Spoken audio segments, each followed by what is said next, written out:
Hello and welcome to episode 23 Pacific Horseplayers right here on the HHH Racing Podcast.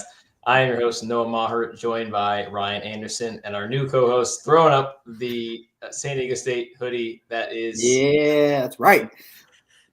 We will be covering the Coast to Coast Late Pick 5 tonight for Saturday, March 22nd. March 22nd actually is my dad's birthday, so shout out him. Happy birthday in advance to my dad. Scrolling on the bottom of the screen is my email, noah.meagh@gmail.com. If you have any inquiries, want to tell me how bad our picks are or anything else, you can go there. Scrolling on the bottom of the screen also are our live shows, our schedule. You can see we have Horses Around 8 p.m. Eastern on Mondays. Tuesday nights, this show, of course, don't want to miss that. Wednesday night, Betting and Boozing, you can take that night off. And then Thursday night, we have Picks and Ponies and Great Race Plays. With our partnership with Santa Anita. Of course, that is taken care of. Some other stuff that we need to bring up. You can listen to us on Apple Podcasts, Spotify, and Anchor. Power picks are still rolling. Pete subbed in and did a great job last week as Howard and a lot of us were down in Vegas for the NHC. So great job, Pete. And then you can purchase those and find out more about us at our website, hhhracingpodcast.com. Second to last thing, hit the subscribe button. Almost at 5,000 subscribers, so make sure you do that. There's a ton of hard work and effort that goes into making these shows, and 4 shows in a week is a lot of work and a lot of effort. So make sure you please do that. It would be greatly appreciated. And then the last thing, I got a message from the boss a couple minutes ago to promote our NCAA tournament bracket. I know there's going to be, I think there's more info that has been sent out to the people on our email list. So go check that out if you haven't. I know Charlie Freeman is bummed because employees cannot play in it. Otherwise, he would probably kick all of our asses. So it's a good thing he doesn't do that. So everyone's got a shot. So make sure you go click that link, find out more, and put in your bracket. Guys, this is, I guess, the first official show that I've had 3 people on at the beginning. What's going on? Yeah, not too much. I'm gonna let this guy take it away here because he's got more new things. I'm just still trying to recover from Vegas. That was a ton of fun. I saw racing downwind just now in the community. Obviously, hello to Dave. Hello to everybody else. And yeah, fun weekend out there. Happy I got to see you guys. But this guy was wearing something different about 15 seconds ago before the show started. How's the start of that game going? We are down 10-6 last I saw. Oh boy. I do not have high hopes for tonight, but we are representing because we kind of have to, Well, Jackson's looking over to the side. Of course, he'll be watching his Aztecs, disappoint. Let's go ahead and see who's in the chat. Katie's here, of course. She's ready for tonight. Jim Pillar's a little bit late, but still 15 minutes early. Can't quite beat Katie. We've got Terry Frank. Terry Frank, just the nicest gentleman. We saw him at the NHC. Every time I see him, just such a nice and great guy. Happy birthday to my dad in advance from the boss, Howard. Who else is here? Dave Duncan. Good evening, all. Another one that was at our table at the NHC. Dave. See him. And then the one, the only Matt Miller, of course, hi all. It was great to see him. Organized a bunch of great dinners that we had at NHC, and it was quite the blast, and it couldn't have been done without him. Matt will be proud that I just crushed the contest jockey, finally. It took a year, but we did it, boys. And second in attorney on horse tourneys today. Hard? Huh? And second in attorney on horse. Oh, yeah, and I should have won them. You bet Parks, so I did play Parks, and I won the seat for that too. So I'm close to just sending you the number, but I mean, at least you cashed. I almost played the private Parks, so that's a seat for the Grade 1 Gamble qualifier tomorrow. So a lot of things happening this week. Good, love it. Hopefully, one of us can hit this coast to coast pick 5s. I'm going to bring it up right now. Race 9 is 4:50 Eastern. Starts at Gulfstream Park. The first race is allowance officer claiming 25,000, person 96,000. Turf is at 45 feet, and they're going 1 mile and a 16th. There's the field right there. Big field of 12 with the 1 AE, the 13. Morning line favoritism, probably going to the number 6 Vino Rouge for Lionel Reyes and Anthony Dutro. But a big field, wide open field. I'll go ahead and get our picks up on the screen here now. I'm going 12-7-6. Ryan is lockstep 12-6-7. And Jackson is off his rocker 3-1-6. So Jackson, we'll start with you, going with the three joyful laughs, Jorge Ruiz and Anthony Marcota Jr. Yeah, just looking at this field, there's a lot of horses that are coming off of some layoffs. Looks like they're just getting their campaign started, and it's kind of just a prep for down the line, either in New York or over in Kentucky when the turf racing really is going to pick up. So I was hoping to get a horse that kind of has some recency form. This is a horse that ran really well last year when Rick in the Maiden set a stupid fast pace and just kept going that day. And it hasn't really been as good since, but, had the prep last time. That was a race that kind of got flipped upside down, so I don't want to be too harsh for her that day. And she also didn't make the front, so she was in that tough pressing trip that you don't really like to see in the turf course. So second start off the bench for the Pletcher barn, second start for the Pletcher barn, and there's not a ton of speed in here either. So I got to think they're going to be very aggressive with her. We've seen how successful that usually is on this turf course. So, and I think she can be a pretty decent price. So I'm going to put her on top and hope she can take this field a long way. A price is what she'll be. Timeform's got her sitting second. Yeah. Not quite on the lead. The 7 horse who just broke the maiden last time, who Ryan and I both have the mix, is on the lead for, I believe, Dylan Davis and Mark Cassie. Not without a shot. Certainly would be a price, and maybe can get it done to blow things up to start the Coast to Coast Big Five. That would be quite nice. Ryan, let's go to the horse that we have on top, all the way to the outside, and that is this horse right here, the 12, Love Her Lots. Claimed away from Rohan Crichton, claimed into the Meagher barn, which I'm sure you are keying in on, and Zayas hops on this mount. Oh, of course. I mean, you got to go back to May of last year to find the last time this horse was out of the trifecta. So obviously a very consistent, hard-trying horse. This one got in for the claiming tag last out. Mike Meagher claimed this runner. Mike Meagher is over 20% with over like 100 and something starters when he goes from first off the claim into a protected race. This horse is protected in this spot. And I mean, that's pretty much all the confidence I need. Actually is not protected. Sorry, is up for the tag in this spot. That's a co-host fail right there. It's a lot of races to look at. Either way, this is a hard trying horse. I know the post position, maybe not, the most ideal, but I think Mike Meagher obviously moves these horses up a lot off the claim. Edgar Zayas is on board. And with a lot of those big riders out of town in fairgrounds or elsewhere, Turfway Park, also big card, Edgar Zayas, he can clearly capitalize on opportunities like this. So, Love Her Lots on top for me. No, I think you pretty much hit on everything. She ran not really in place last time. I mean, she ran just fine. But the 2 horses you beat are nice horses. Goats on a Tree is a nice horse. And then Smiling LA came back to win. I believe that was Friday of NHC Day because I played the race. Obviously didn't have the winner because I was horrible. But yeah, I think that's a pretty good race that she's coming out of. And like you said, Ryan, I think if she's going to move up in terms of figures, I think it's going to be in the Meagher barn. Obviously has to deal with the 12 post, but we're going to take that chance. Next horse we'll go to is this horse right here, who I think is going to be the morning line favorite unless something else happens. This is a 6 Vino Rouge. Like I said, Lino Reyes, Anthony Dutro. Coming out of some really nice races in the New York circuit. Jackson, I'll go back to you. Blinkers on. I didn't really know what to do with, but maybe you have something that you could kind of help us with. Yeah, she's absolutely the class of the field, right? I mean, that company she was keeping over the summer at Saratoga and in New York later in the year was just a lot better than what she's facing here. And she was running pretty well in most of those spots as well. So it's a matter of, is she ready off the bench, or is this kind of just a prep to get her ready for when turf racing comes into play in New York? So I wasn't quite sure what to do with her. I think this being the first race of the sequence, we could have the ability to watch the board. And I think it's going to be pretty telling if she's, getting hammered, which I wouldn't be surprised if she is, then maybe you can upgrade her a bit. But definitely one you have to respect, and I'll be curious to see how they better on Saturday. Ryan, are you on the prep side or are you on the live side? I mean, I think I'm on both. This could be a prep, but she might just be better than these. Yeah, Jackson saying the word hammered after that Vegas trip certainly makes things, I feel sick already. But no, I think Vino Rouge, obviously Jackson mentioned class of the field, and I completely agree. Even on like a B effort, that still puts this one really close.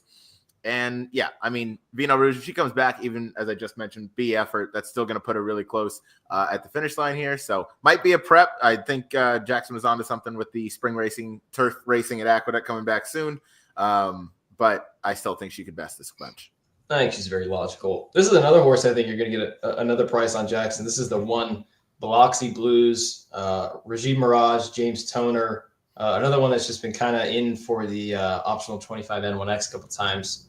But the last race was very good. Anybody but use a nice horse. Calispera was dropping from State Company. Madame Mischief ran in the money a couple weeks ago. So the form's there. Just a matter of whether she can get the right trip for the inside. Yeah, and that's you kind of took it.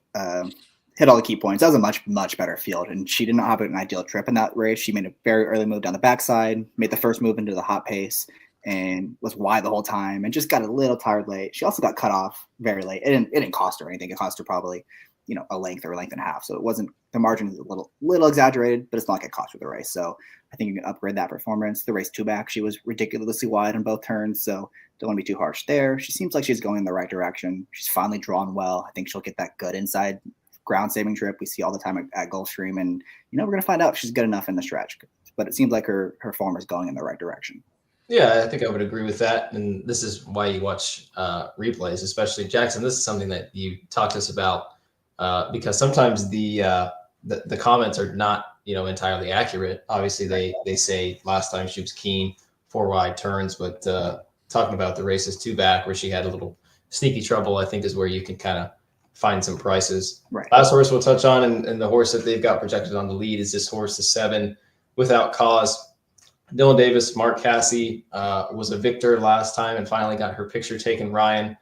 Just a matter of whether she can step up to face winners for the first time. Yeah, has to step up. It came in off the bench against Olders in a nice way. Rails were out 59 feet that day, so typically, that favors a bit of speed, but the second, third place finishers finish well back in there, which makes you think maybe this horse is just took a nice step up after the winter break there. So I like her second off the layoff. Facing winners for the first time shouldn't be too much of a problem. I think Dylan Davis and Mark Cassie, obviously they team up and they are pretty lethal together. But I think Dylan just takes this one right back to the lead and sees how far he can go. Yeah, I think that's exactly right. We'll move on to the next leg. I'm going 12-7-6. Ryan's 12-6-7, and Jackson is 3-1-6. Where are you at, by the way? Where am I at? Yeah. I'm actually not at my house. When I'm home, I have to go to a secret location that cannot be disclosed to do these shows because I don't have 2 monitors in my house and the Wi-Fi sucks. So that's why I'm doing it here. And that's why it's like kind of light over here and then dark over here. It's kind of weird, but we're rolling with it. Next race we're going to be talking about is race 3 at Santa Anita. Up on the screen now, 2 o'clock local. 6 furlongs on the turf. The turf on Saturday is actually at 10 feet instead of at 0. Purse of 38,000. Smallish field of 6. In the morning line favoritism, most likely either to the 3 Yogi Boy or the 5 News at 10. And we are all pretty similar, thinking it's a 3-horse race. I'm going 5-3-6.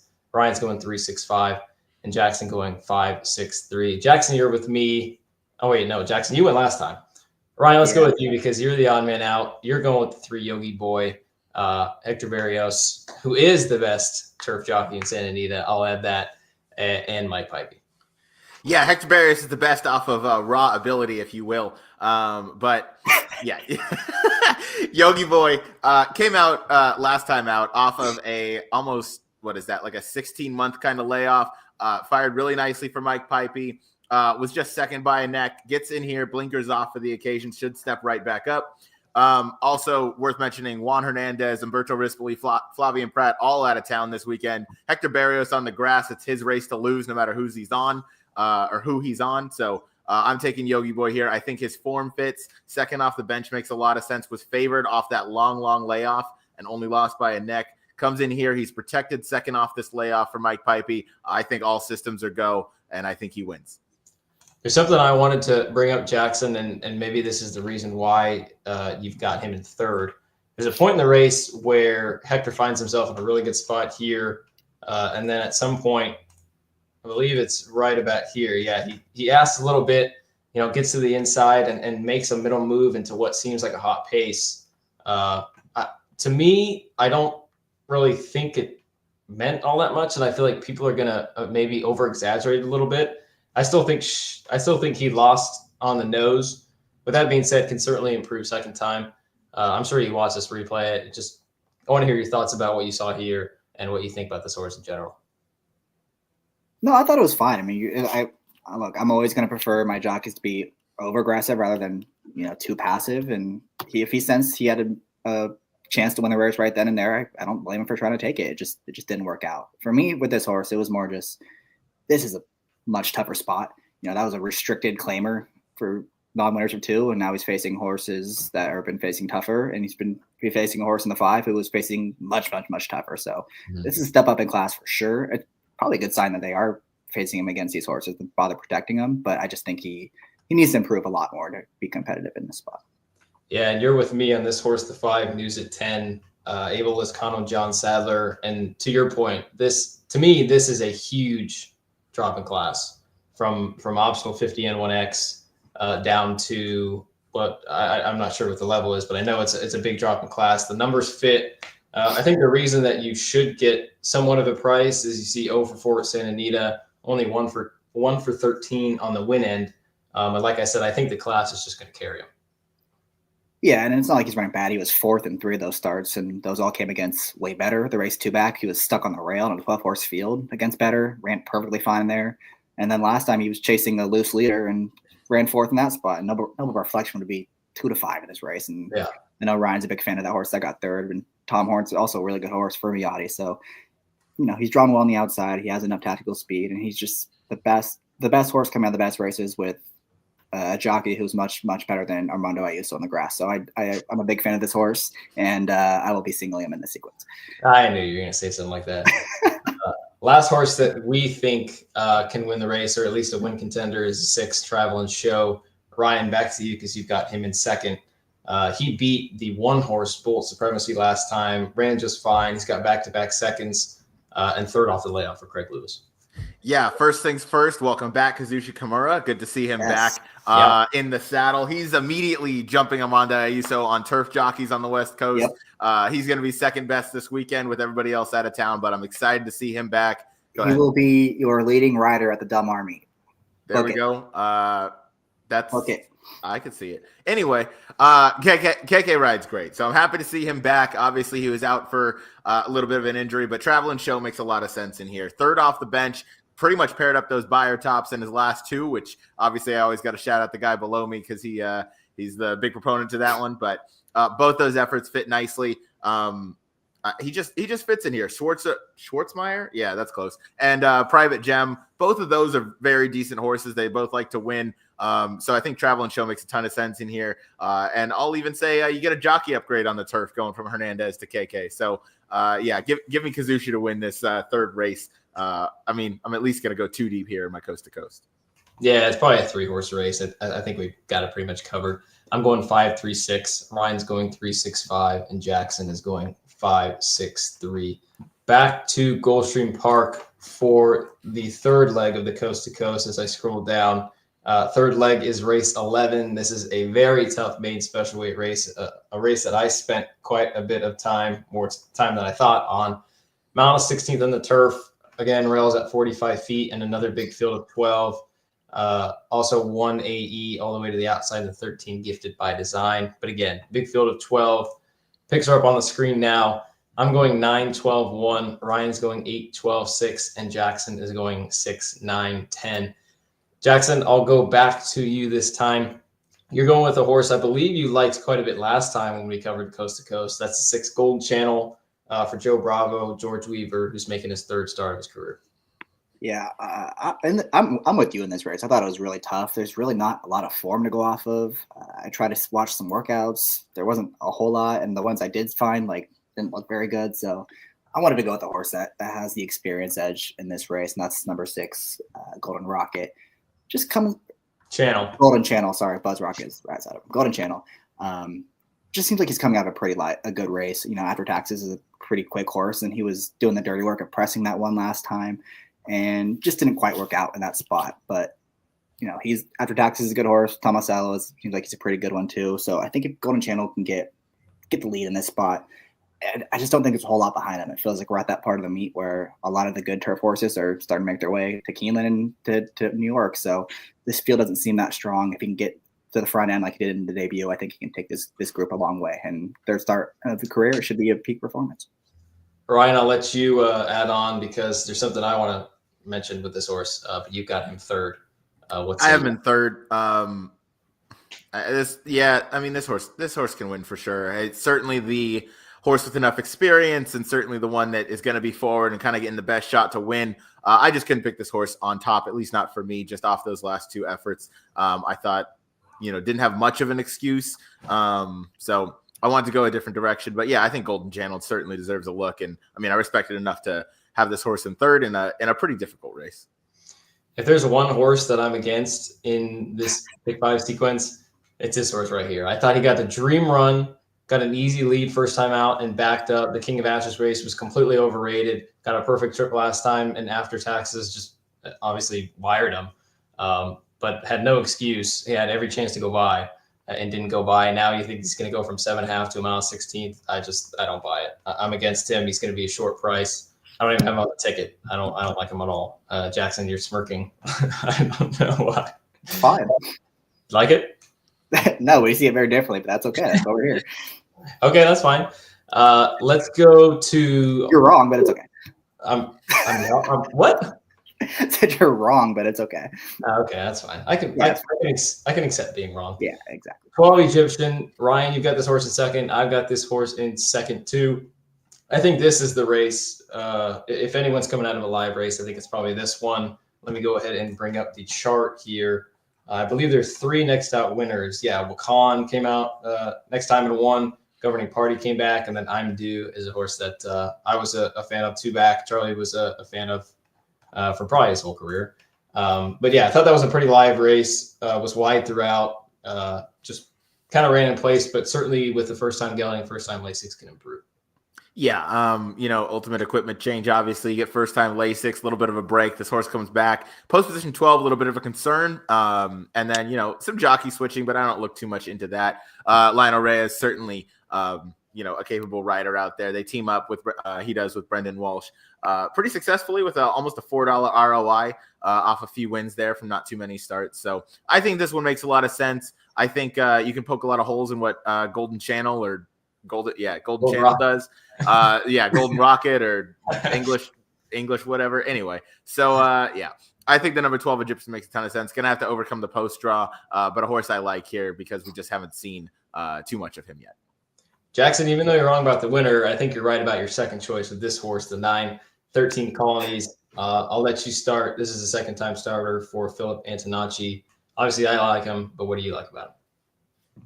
Just a pretty good race that came in early January when the fields are a lot better. He didn't break great, and then he kind of rushed up, and just kind of an inconclusive run where he seemed to run just perfectly okay, and seemed like one that would improve second time out. Now he's missed some time, but the workouts I've seen is fine. And again, it just feels like it's a softer spot, so I think he can get more forward than he was last time. I don't see why he can't improve from his first start. No, I agree with everything. Broke slow. I thought he kind of ran in spots. It was kind of weird. He broke slow, then rushed up to kind of get into it, backed up, and then actually ran on late. He was only, I think he was either a neck or a head short of 5th. So he was right with it. Again, the worry is he has been off for a little bit, but the work tab indicates that he's been, on schedule. Philip Antonacci is a guy that doesn't really have, he's got some success over the year, but has done well, 4 for 17 and 10 for 17 in the money at Goldstream. So I'm going to take a shot with this horse. I think he should be a decent price in the 9-13 Colonies. Do you want to make a side bet? What's up? You want to make a side bet? My 6 versus your 9? Let's do it. $1? For $1? Yeah. All right. Okay. Here we go. All right. Well, throw me in this. No. He was hating on my horse. What do you want? That's right. He was throwing shade. You want this horse, Brian? The 8? Yeah, that's my horse. All right. Well, convince us. All right, easy. Yeah, Jackson, you mentioned it, talking about your top pick in here, that a lot of the competition has already kind of gone to Keeneland. Shug hasn't yet, and I think that this horse is going to be well met in this spot. You see Edgard, who's the top rider with all these top guys out. Warfront on top, out of a dam who won routing on turf. I think this horse makes a ton of sense. I think there's a lot of horses in here that have been exposed when they've hit the track. This is one of the few first-time starters that I like.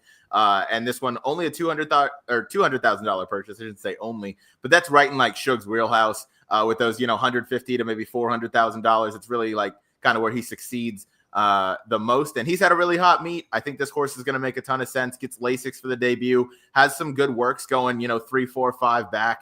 Clearly enjoys the turf course. I think this one's going to, be pretty well meant.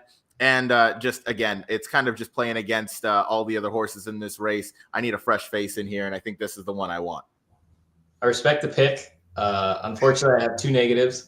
One of them is the stat that you see on the right. Meagher 0 for 20 first-time starters on turf at Gulfstream in the last 5 years. I think this is probably a prep for Keeneland, if I had to guess. And then the second one, he actually worked with a horse named Activity, who debuted in the Vibe race last weekend. Yeah. And was nowhere to be found. So, that doesn't necessarily mean that this horse can't run, but it's definitely not a good sign in my eyes. So just helps the price.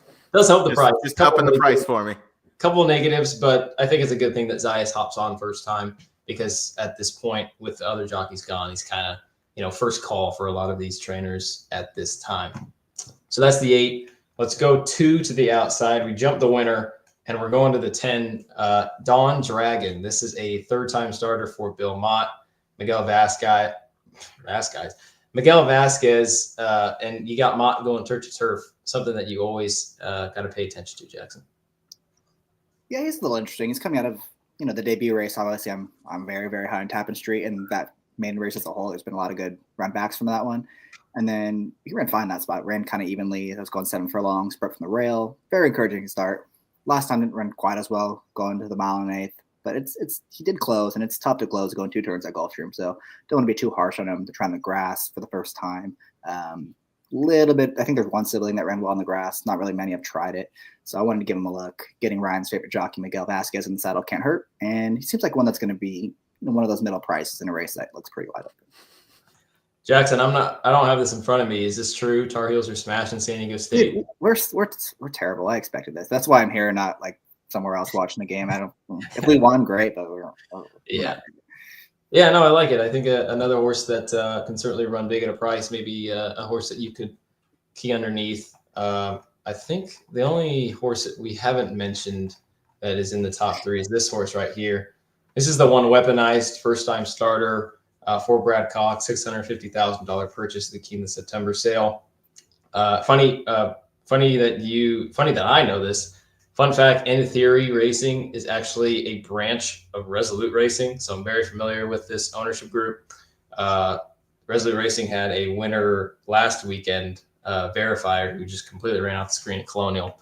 Didn't enjoy that at all. But anyway, I have a feeling that this horse can run a little bit. Brad Cox doesn't necessarily, have first timers that go long on the turf. So maybe it does a little preppy for Keeneland. But By-Gun Runner had a lady tap it, who's obviously a tap it mare, been working on the turf. There's just things that indicate to me that maybe he can run a little bit. So I've got him in 3rd, and I've got him, I think I'm 5 or 6 deep in the pick 5. Can't remember, but certainly a race that you could definitely go deep in for sure. Next race, we'll move on, but I'm going 9-12-1. Ryan's going 8-12-6, and Jackson's going 6-9-10. We jump back over to Santa Anita for the last 2 legs of the Coast to Coast Pick 5. Penultimate leg is this race right here, race 5. Allowance optional claiming $50,000 versus $67,000. 6 furlongs on the turf, and another field here of 8. Morning line favoritism. Could go a bunch of different ways. Most likely probably to the outside. Schwarzmeyer was a horse that we just mentioned a little while ago. That's for Abel Lescano and Peter Urton. Let's get the picks up on the screen. 2 of us are going with the 8, but Ryan, I'll throw it back to you. You're the odd man out. Of course he did. Going with a horse that was 4-1 last time and should have been 44-1. Still ran 3rd. That's the 3. Money makes money for your boy KK and Mark Glad. That's right. That's right. I knew I was going to catch some fun little heat for you guys on that one. This horse last time I was, tooting the horn of going down the hill at Santa Anita and ran well with Pratt aboard that day. I got a text from Noah saying, all right, I guess he did run pretty well, or said something like that. He admitted he was wrong, which he's done a lot of, which is nice to, it's refreshing. Either way, I mentioned in that show, I like the runners that come off a layoff going down the hill. I think it just kind of helps them kind of get back into racing form. Now we go on the flat distance here, going 6 furlongs, So money makes a ton of sense. Clearly proved that this one took a step up from 3 to 4 facing Olders. And yeah, I mean, I'm looking for this one right back. KK and Flavian Pratt, that's not a huge turf riding discrepancy. Obviously, I think Pratt is a little bit better, but I love seeing Kazushi Kimura get back. I'm going to say it all show today. I think he's on all 3 of my picks in my top 2 somewhere because him and Barrios are just going to run circles around this group this weekend. Yeah. So I'm looking for money makes money to just sit a nice trip and hopefully make me some money. So that's pretty much what I'm doing. Yeah, that'd be nice. I do have to hand it to you. He actually ran pretty well in that down the hill race. What was that, about a month ago? Yeah. When we covered that race. And nobody really did a ton of running. Tom Horn was really the only one that closed. Noble Reflection kind of went wire to wire and then got passed late in that race. His game now. Tom Horn. Yeah, that is right. That is his game. But he ran fine. He can certainly win. I'm in the camp of Jackson. I'm gonna let him beat me yet again, even though he didn't even win last time. But this is whatever. I left him out because I'm petty and I wanted to beat him for Ryan. That's really the only reason. I had to be petty about it. Oh, actually, I should mention this horse, Jackson. You liked this horse last time, so nice pick. I hit the coast to coast pick 5 adding that leg, so I don't want to hear it. He did. Let's go to the winner, Jackson. This is the H. Horseplayers. Has just turned into a complete monster after he's jumped onto the turf. Won from off the pace back in January, and then last time nobody wanted the lead, so he went wire to wire. Let's kind of want him again, 3rd time on the turf. And certainly can make it 3 for 3 at Santa Anita. Yeah, I mean, you covered it. He's won a couple different ways. We're going to the class ladder. Seems in really good form. Has a fantastic jockey riding right back. And, I think Lescano's, I think he's won 4 races now. I looked today, and all 4 of them are turf sprints. And we obviously saw the ride he gave that 12 horse this weekend. It was, he didn't quite get there, but that was a crazy ride he gave. So he rides these turf sprints really well. So just a horse that he's kind of the now horse. Why can't he keep improving? He's only a lightly raced 4-year-old. So if he takes yet another step up, they're all kind of running for second, I think. Yeah, no, I completely agree. There's something I want to touch on because, he got the lead last time. Timeform doesn't necessarily have it that way. Right. They've got the 4 on the lead, which is Player B. All of us have this horse. Actually, all of us have this horse in 3rd.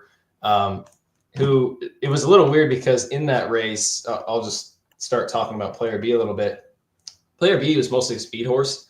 And then Hector got the call last time. I feel like Doug O'Neill just maybe didn't tell him that he's supposed to be a speed horse because Hector, didn't rush him out of the gate and he was 3 lengths off the lead, but actually ran very well. Came from off of it, only lost by half the length to Schwartzmeyer. I feel like he's going this time. And I don't know about you guys, but with 2 Glats being in the race, by the way, I think agency they're trying to get rid of him. They're trying to get as much money as they can. He was in for 30 last weekend, and he's going to be in for 50 this time, but he's been a vet scratch. He's been off the turf scratch. I think they're just clearing up space in the Glat barn. But to me, I think this horse is going to try to set it up for Money Makes Money, which is why I don't love Player B all that much. But in a way, I think if Player B doesn't go, he's capable of what he's doing last time, but I'm just taking the assumption that they're going to send. So that's the way I see it. Obviously, he's very capable. We've got him in 3rd. Ryan, I'll throw it back to you. Anything you want to touch on about what I said or anything you like with Player B? Yeah, Player B makes a ton of sense. I think, I don't know. I don't know that last time he was, forgotten to get instructions on how to ride the horse. I thought it was something that just Doug's a very easygoing guy. We've had him on the show. I don't think he's, a big guy to give a whole lot of very specific instructions, especially for a horse like this. Maybe it was just Edwin was aboard for those last 2. He sent him the lead and didn't get the job done. So maybe a little change of tactics, change a rider, change some things up, see if we can get a horse to wake up. And this horse found 2nd place for the 3rd time in as many starts. So this horse just might be one of those herd animals, might be a good kind of underneath key horse, which is why I have this horse in 3rd. Whether this horse pushes the pace, that helps my top pick and your eventual winner, the number 3, Money Makes Money, and hurts your guys, top pick Schwartzmeyer. But either way, I think player B ends up with a 2nd place finish in here. Yeah, I think he's a very logical, might be even like the favorite to hit the board, if I had to guess. I've got this horse in 2nd. I know you guys are going to give me shit because it goes back to Armand Ayuso. But I think there are versions of this race where agency goes, Player B goes, maybe Schwartzmeyer goes, heats things up, and this horse comes from way out of it. He needs a little bit of a setup, but I think there's a chance that he could get it. Didn't really do too much running last time, and I liked him quite a bit. And I don't really know why he didn't do much running, but I'm going to come back with him. Obviously, the 1 for 22 is a bit of a worry, but he's got 9 second and third place finishes. So if they heat things up, I think he's going to be running late. And Ayuso's so talented, he's going to work out a trip and weave his way through. So might be able to get up for the exacta. At least you used Ayuso this time. Yeah, well, I knew you guys are going to give me shit even if I do or don't use them. So, it's a lose-lose situation at this point. Oh, correct. Jackson, last statements on Twitter, and we'll have to flame you for them. last horse we'll touch on. I touched on this horse a little bit. Jackson, this is a 2 agency. Feel free to touch on him or any other contenders in this race. Yeah, you made a couple good points that I didn't realize he was entered last week. I think he was entered was it on the dirt? I want to say it was on the dirt. Well, it was the turf race. It was one of the mandatory races on Friday, and they got taken off. That's what happened. It got yeah. That's a little concerning, actually. I didn't really think about that one, but he's one that has a lot of backclass compared to what some of these horses have right now. And the flat racers are pretty good. The 1-3 back, he didn't come out of the gate, he ran fine, and then the Del Mar form prior to that was good. So that form makes him competitive in here. Is just kind of a matter of, is he the same horse? I do think it's interesting that Mike Smith rides, but maybe it's one of those like, you'll just come ride for us so we can make him more appealing and get a claim and get rid of him. So I don't know. He's quick. Does Mike Smith aboard in a turf sprint make the horse more appealing? Yeah, I guess. Yeah. I meant from like a claiming, like get someone else to claim a perspective. Like, oh, Mike Smith riding this horse. Why the heck is Mike Smith riding? Okay. Hall of Famer. Okay. He's just gonna send him the lead. That's what he does. Yeah. I hope he does because he's gonna set up for the 8, right? Yeah, it's getting a good trip no matter what. That's why I like the 8 a lot. And your 3 is your winner, though. 3 has no chance. No. None. We'll move on. Let's do a $1 bet again. Okay. We should do a running tally from now on. I got the 8. We should. I got the 3. We need like someone in the chat that keeps up. Like maybe Katie can do it, or we should get a graphic of it. So when it's like July and I'm up $15 against you guys, and we should no shot. I should keep it on the bottom of the screen, like scrolling. So every time we talk about the race, I love that idea. Let's do it. Yeah. Okay, let's do it. We'll move on to the last race. I'm going 8-7-4. Ryan's going 3-8-4, and Jackson's going 8-2-4. Last race of the Coast to Coast Pick 5 is a really nice race. It's the San Luis Rey Grade 3, 4 o'clock local, purse of $100,000, going 1.5 miles on the downhill turf course. So they actually start up, not at the top of the hill, but kind of in the middle of the hill. They go down, they go past the wire, and then they go all the way back around again, which equals 1.5 miles. Ryan, how many yards is that? I have no idea. Field of 8, morning line favoritism. Most likely to the 6 Gold Phoenix, the 7-year-old for Kyle Frey and Phil D'Amato. Picks for the last race are up on the screen. Ryan, I love the direction you're going. I thought I was creative. I'm going 173. Ryan's going 167, and Jackson is 761.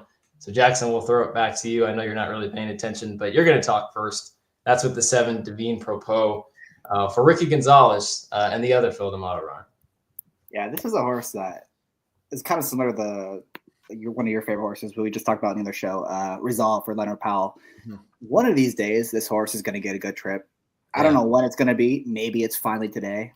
But one of these days he's going to get a good trip and he's going to win. And he's been, last time he was 3 wide behind a slow pace for absolutely no reason, gave him no chance. The race 2 back just had no room at any point in the stretch. By the time he got out, the 2 best horses were long gone. You can totally forgive it. The John Henry Turf Cup, they just completely walked and he had no chance in that spot too. So maybe today's finally the day. I think if you're going to beat Gold Phoenix, it's definitely today because he's clearly the best horse of this division right now. It's not even close, but this is just, it's a starting point for him. It's a $100,000 race. I don't think this is definitely not like the long-term target. So maybe today is the day he finally gets a good one because his best races are pretty good when you stack them up against the other horses in this race. I think Easter's a little bit dressed up in here, so I'd be against him. And so let's get Divine Propos. I think he's gonna be a good price in this spot, especially with Gonzalez riding. Yeah, I agree with everything. I guess the one worry with me is, I like Ricky Gonzalez as a rider, of course. This is just not – I envision him on some horses that are more tactical. Right. This is not really like the style that he rides. So I wonder if him hopping on will put him he'll put Devine Propo into the race a little bit more, which could be to his benefit. But with Rispoli out of town, maybe some more talented jockeys going other directions, this is where he ends up landing. I've got him second. Ryan's got him a third. So very, very capable, of course. Let's go to the horse to the inside, who I believe will probably be the morning line favorite. That's the 6 Gold Phoenix. Ryan, we'll start with you. 7-year-old now. He's danced every dance, especially going long on turf in California. Kyle Frey's back on a board, and certainly one you got to respect. I mean, yeah, he ran the Breeders' Cup turf last time. This is the class of the field by a country mile. Obviously, I think Jackson's right. This is the time to beat him, which is why I don't have this horse on top. But I think this horse goes 1 or 2, even on one of his off days. I think he's going to come in here. I think he certainly is going to get enough pace for the number 7 Divine Propo with Ricky aboard. I think at first glance, I thought maybe that was to kind of get him into the race a little more with Ricky, who loves to send to the front. But with all those top jockeys out of town, I think that was just kind of who was left. So I think that's kind of how they ended up approaching it. So who knows if that's going to get Devine Propo into the race, but you have horses like a Tietlin, you got Balladeer in here, you have some others that like to push the pace. So I think there's going to be enough pace for Gold Phoenix in here. Just going to be a matter of if he's ready off the layoff. I can't imagine that this is going to be like the be-all, end-all for him. I know D'Amato likes to kind of ship over to Churchill Downs, in the springtime as they get that first weekend in May going underway. Obviously, Keeneland's coming up and he's shipped out there. So who knows? I don't think this is the end goal or the main target by any means, but I still think even on a B effort, I still think this horse is just outclassier than the rest of this field. So I have to respect him there. I wonder if D'Amato takes him to Keeneland and tries him the Elkhorn. Yeah. That was something that I thought he might do. I think this is a little preppy to me, but he hasn't run necessarily his best off the layoff, but he's never really run back-to-back 1.5 mile races off the layoff. So it was just a weird vibe for me. But I want to get your thoughts on this horse. Oh, me? Yeah, I agree. I think he's getting ready for Keeneland. It's the end of the meet, right? The Elkhorn is the last weekend, I want to say. Is it the last weekend? Or maybe the second last. It's either way. It's 4 or 5 weeks. The spacing makes plenty of sense. Yeah. Can we acknowledge how well he ran in the Breeders' Cup turf? I mean, he did not have a good trip in there. He was 32-1, and he got beaten 3 lengths, and he was by far the best American horse in that race. So take that, West Coast haters. This is the best turf horse in the country, apparently. That doesn't say much, but he was really good in the Breeders' Cup. So agree with everything you guys said. He's got to be on your tickets, but he doesn't have to win this race. Well, he did last year, too. I thought he ran, he was only 2.5 lengths behind maybe one of the best turf horses in the last couple of years. And Gus Rodin and then Up to the Mark was a fantastic American horse. So, he comes to the plate, especially in those Breeders' Cup turf races. Let's go to the horse that we've got in top, Ryan. This is the 1, Wizard of Westwood. Your boy KK, I guess if KK's got a big day, you're going to have a big day. Second off the layoff for our boy Michael McCarthy. He's got turf numbers to go back to, and I think he's going to be close to the lead. So I think he's got as good a shot as anyone. Yeah, he does. I don't think the mile route or the mile distance is his game whatsoever. I think he wants way longer than that. Obviously, he was 50-1 last time out. That is ridiculous. I hope we get anywhere close to that in here because I think he's going to be a huge overlay. Kazushi gets the board, breaking from the 1 hole. Downhill is going to help him for that first, half a mile or so. He should have some decent position. I think he's just going to sit the pocket and he's going to pounce on those front runners and get a first run on those deep closers. I think the 1.5 miles is perfect here, second off the layoff. Again, I think it's kind of aided by that downhill section because it doesn't take a whole lot out of the horse. So really you're just kind of doing the 1.125 miles once you have, gravity take a hold. Yeah, Ayuso and Barrios have been on a lot of winners. Absolutely. Barrios, one of the best turf jockeys out here, if not the best. And Ayuso is lucky enough to find the winner's circle. Even a blind squirrel finds a nut. So got you a real one. Don't listen to this schmuck. Continue, Ryan. Yeah, no, Wizard of Westwood makes a ton of sense. He has those back numbers, as you mentioned, to get back to. Ran, in the Belmont Derby, ran in the Dueling Grounds Derby. So he's well traveled, but I think this is his kind of home track that he likes. Michael McCarthy on a Saturday is a force to be reckoned with, and obviously KK aboard. He's looking to have a big day and come back in a big way. So it's all number 1 for me here in the last. I agree with everything you said. If you go back to some of these races as a 3-year-old, they were pretty good. I think, the form's dirtied up a little bit, and I just think he had his fair share of issues. He was off from September to November, one going away, but that was an off the turf race, and then off since February. Took him to Turfway, didn't run very well, and then back on the dirt again, didn't run at all, and then was off from March until a couple weeks ago. Broke slow. It was in a mile race, which is way too short for him. Gets back, stretching out to 1.5 miles. He's going to be up close to the lead. So I like everything you said, Ryan. Last horse we will touch on is this horse, Easter, who I don't necessarily think can win the race, but he's kind of like player B in the other race that we just touched on. He's got a real good chance to run in the top 3. Stretched out to 1.25 miles last time, came with a nice run. There goes Harvard, was very good that day. Nobody was catching him, and he ran on well late to get second in that event. So I think he's one to certainly key underneath, but we'll go to our pick 5 tickets. I'm going to 173. Ryan's going 167, and Jackson's going 761. Jackson, we'll start with you. Here's your pick 5 ticket. I am sorry again. I did not have time to put the dollar amount. So if one of you sent it to you. Did you actually? That's $64 in the text. You only did a copy of it. That's fine. Jackson, your pick 5, 1-3 with 5 with 6, 9, 10, 12 with 2, 8 with 1, 5, 6, 7. Floor is yours. Sorry. Yeah, the first leg is that turf race at Gulfstream. I thought it was wide open. I'm going to try to get by with just my top 2 in there, Joyful Lass and Biloxi Blues. I think they're both going to get good forwardly placed trips. And they're both going to be really good prices. So it could be a really big separator leg right out the gates if we can get lucky with that one. The single is the class of that race. I think News at 10 is just – he's supposed to win this race if he runs back to anything he's been doing lately. Again, he's just been facing much, much better. This is the class relief he's been needing for a long time, and I think he's going to finally get it done on Saturday. That 4th race is that the 3rd leg is that impossible maiden race at Gulfstream. I'm 4 deep in there with not a lot of confidence. I'm going to take a look at the workout reports because there wasn't a whole lot on the videos. I think the one you mentioned, Noah's a little interesting too, the Brad Coxler. So I'm going to probably take a look and see how that one comes out in the mornings and might throw him on along with some others. That was the toughest race for me. And then the 5th race at Santa Anita, that is the other turf sprint race. And Schwarzmeyer, you won't load. Schwarzmeyer, yeah, he's a top pick in there. I'm also going to use agency because I don't want to get beat by him. I just think he's another one that's kind of the class of the field.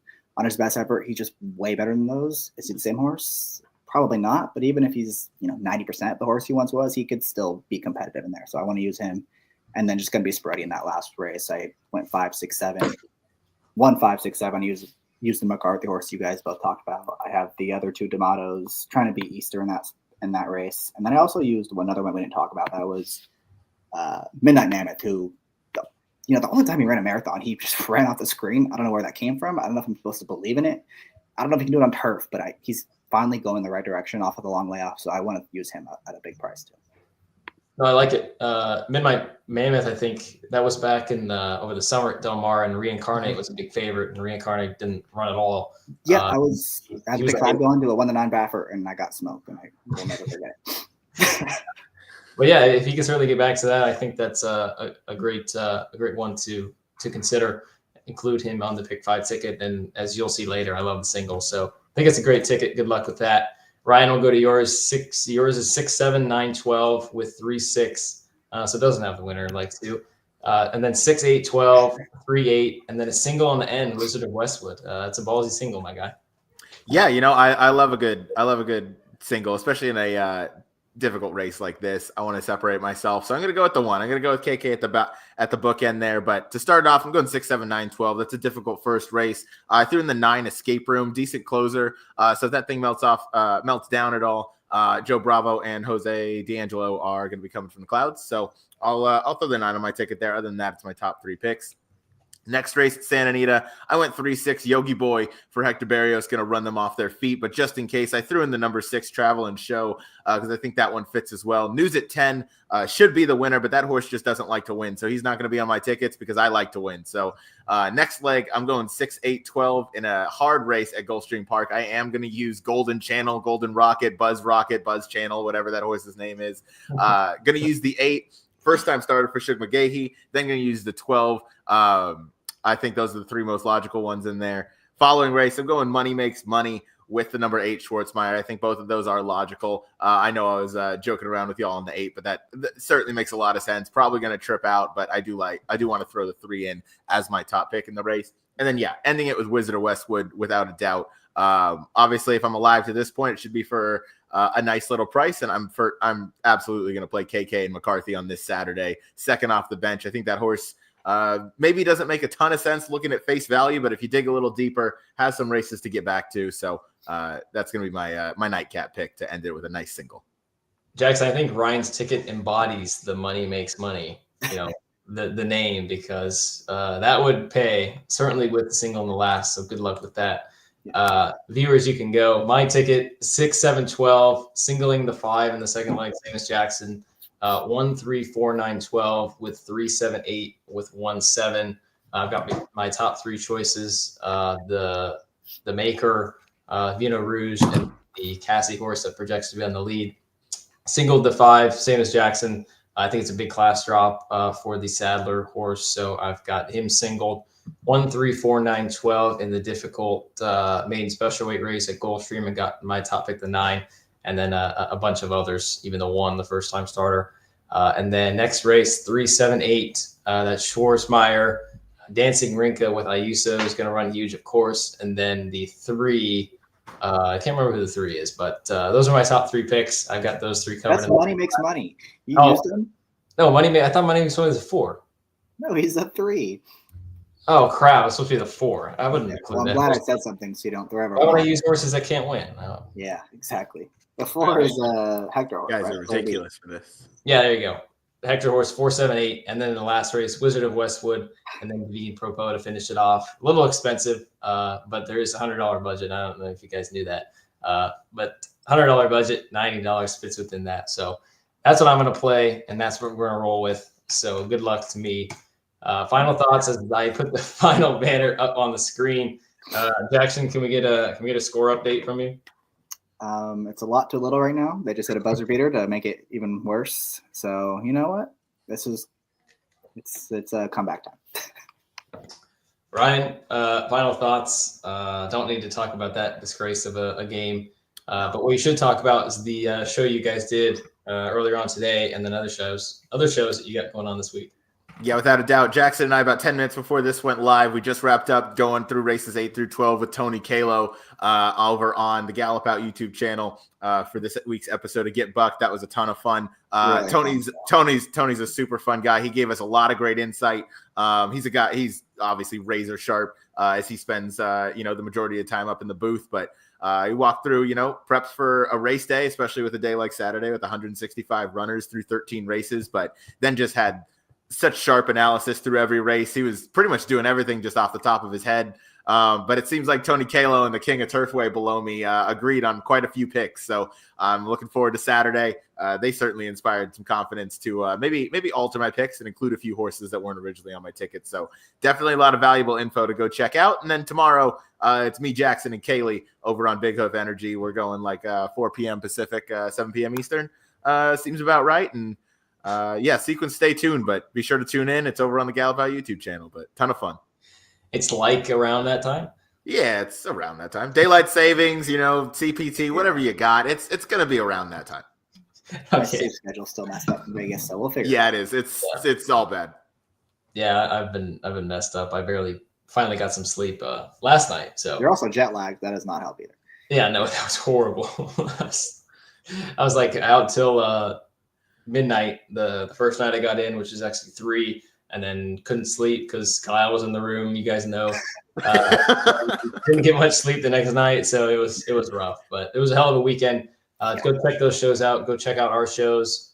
We had the NHC recap with myself, Howard and Kyle last night, and we had a little taped episode with the champion, Dan Piazza, a good friend of the show, Crown's Way partner. So go check that out. About a 20-minute interview on that show tonight, of course, and then tomorrow night, Wednesday night, the Betting and Boozin's covering the same sequence that you guys covered That guy. today. That was the Turfway Late Pick 5 for the Jeff Ruby Stakes Day. And then the P&P boys are covering Louisiana Derby Day at Fairgrounds. So go check all those out. That's going to wrap things up for us. I'm your host, Noah Maher, joined by Ryan Anderson and Jackson Muniz. So again, check us out next week and this week. But this has been episode 23, covering the Coast to Coast Pick 5 for Saturday, March 22nd. And until next time, BHP out.